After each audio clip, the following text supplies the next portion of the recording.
नमस्कार YouTube family, आज आपण आपल्या किचनमध्ये शिरा बनवणार आहोत। त्यासाठी इथे मी 1/4 कप साजूक तूप घेतलंय। त्यामध्ये मी 1 कप रवा छान असा भाजून घेणार आहे। रव्याला गोल्डन कलर येईपर्यंत मीडियम फ्लेमवर भाजून घ्यायचे।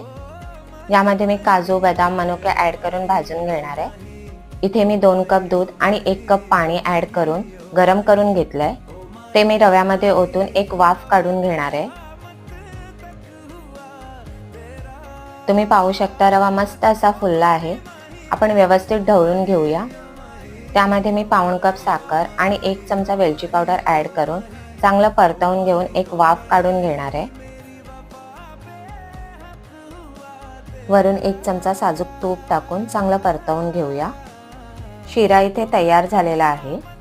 आणि हो, सबस्क्राइब करायला विसरू नका। Please like, share and subscribe my channel and click the bell icon. Thank you.